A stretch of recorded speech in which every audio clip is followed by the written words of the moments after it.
मेरे मीठे बच्चों, तुम मुझे ईश्वर, अल्लाह, शिव, यहोवा, गॉड आदि नामों से पुकारते हो। तुमने मेरे लिए मंदिर, मस्जिद, चर्च एवं गुरुद्वारे बनवाए। तुमने वेद शास्त्र और कई प्रकार की धर्म पुस्तकें लिखी। मेरे पास पहुंचने के लिए तुमने पूजा, अर्चना, तप आदि किए। तुमने मेरे नाम पर अनेक युद्ध किए और मेरे लिए कई त्याग व बलिदान दिए। लेकिन दुर्भाग्यवश न तो मुझे कोई भी प्राप्त कर सका और न ही मेरे पास पहुंच पाया। वास्तव में मुझे जानने से पहले तुम्हें ये जानना और महसूस करना है कि तुम स्वयं कौन हो। तुमने अज्ञानतावश स्वयं को भौतिक शरीर मान लिया है। इसलिए तुम जाति, धर्म, रंग, भाषा व राष्ट्रीयता के नाम पर भेदभाव करते हो। स्थूल नेत्रों से दिखाई देने वाला तुम ये नश्वर शरीर नहीं हो।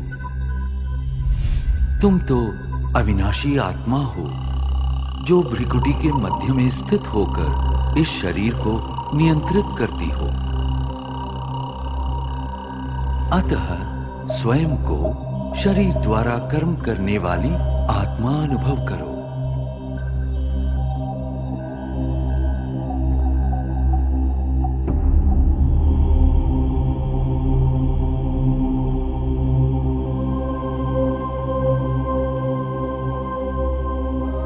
अब कुछ क्षणों के लिए सांसारिक बातों व उनके वातावरण से स्वयं को अलग करो।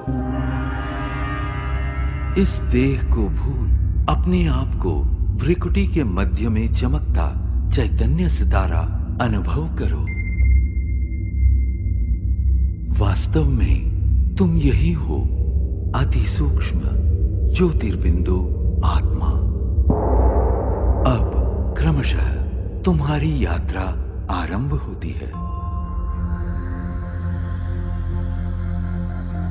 इस भौतिक दुनिया और देह से ऊपर उठकर नीले गगन की ओर।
सूर्य, चंद्र, तारागणों से भी पार अब तुम एक सुनहरे प्रकाश युक्त दुनिया में पहुंच चुके हो।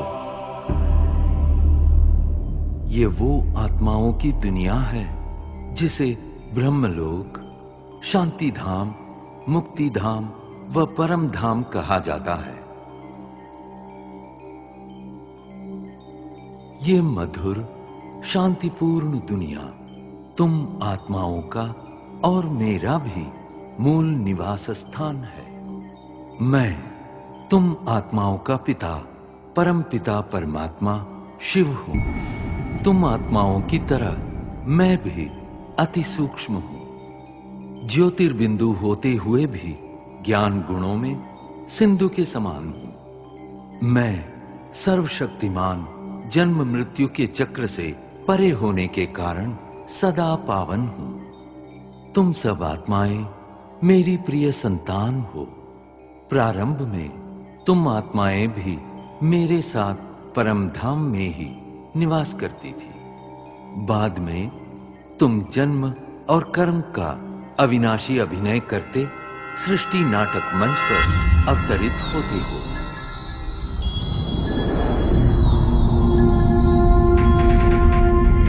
ये अनादि अविनाशी नाटक सतयुग, त्रेता युग, द्वापर युग और कलियुग 4 युगों में विभक्त है। प्रत्येक युग की अवधि समान रूप से 1250 वर्ष है और इस कारण पूरे कल्प की आयु 5000 वर्ष है। हर 5000 वर्ष में इस सृष्टि चक्र की हूबहू पुनरावृत्ति होती रहती है। कल्प के आरंभिक काल में सभी प्राणी और प्रकृति के 5 तत्व पावन थे। उस समय संसार सुख, शांति और आनंद से परिपूर्ण था।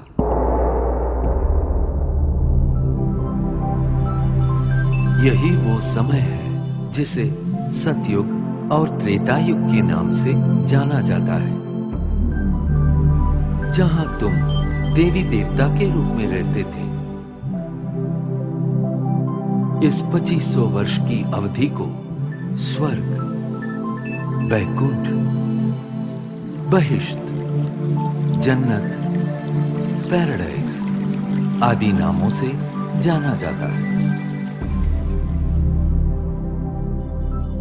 सतयुग अर्थात स्वर्ण युग में श्री लक्ष्मी और श्री नारायण का अटल अखंड राज्य था।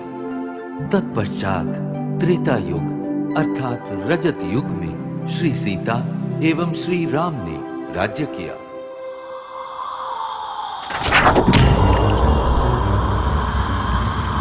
द्वापर युग में देहभान के कारण तुम विकारों में प्रविष्ट हो गए और इस कारण अपनी शक्तियां खोने लगे। इस अवधि में भिन्न भिन्न धर्म पिताएं आए और अपना धर्म स्थापित किए। प्रारंभ में इन धर्मों की स्थापना सारी मानव जाति को एक सूत्र में बांधने और उनका सही मार्ग प्रदर्शन करने के लिए हुई थी। अब इस कलियुग अर्थात कलह युग में मानव मन में विद्यमान 5 विकार चरम सीमा पर है, जिनके कारण 5 तत्व प्रदूषित हो गए हैं और तुम शांति एवं खुशियों से वंचित हो गए हो। परिणामतः दुख, अशांति के दलदल से मुक्ति पाने के लिए तुम मुझे पुकारने लगे। यदा यदा हि धर्मस्य ग्लानिर्भवति भारत अभ्युत्थानम धर्मस्य तदात्मानं सृजाम्यहम् परित्राणाय साधूनां विनाशाय च दुष्कृतां धर्म संस्थापनार्थाय संभवामि युगे युगे। जब जब धर्म की ग्लानि होती है एवं अधर्म व पाप में वृद्धि होती है, तब तब सत धर्म की स्थापना और श्रेष्ठ विश्व नवनिर्माण हेतु मैं धरती पर अवतरित होता हूं। इस दिव्य व पावन अवतरण के काल को संगम युग कहते हैं। कलियुग और सतयुग के संगम का ये समय अत्यंत कल्याणकारी है। गीता में दिए इन वचनों के अनुसार अब भारत भूमि पर मेरा अवतरण हो चुका है। प्रजापिता ब्रह्मा के साकार मानवीय तन में मैं प्रविष्ट एवं सन्निविष्ट होकर सहज गीता ज्ञान एवं राजयोग द्वारा तुम आत्माओं को पावन बनाने का महान कार्य कर रहा हूं। अब तुम देह सहित देह के सर्व संबंधों को भूल स्वयं को आत्मा निश्चय कर मुझ परम पिता परमात्मा को याद करो। यही राजयोग है जिसके द्वारा तुम्हारे जन्म जन्मांतर के विकर्म दग्ध होंगे और तुम सर्वगुणों एवं सर्व शक्तियों से संपन्न हो जाओगे। याद रखो, प्रकृति के पांचों तत्व भी तुम्हारे इसी संपन्नता की प्रतीक्षा कर रहे हैं। मेरे प्यारे बच्चों, मैं वही हूं जिसे तुम अनेक वर्षों से खोज रहे हो। मैं तुम्हारा अनादि पिता हूं। मैं जो हूं, जैसा हूं, मुझे भली भांति पहचानो और मेरी श्रीमत पर चलो, ताकि आने वाले स्वर्णिम युग में तुम अनेक जन्मों का श्रेष्ठ भाग्य प्राप्त कर सको। ओम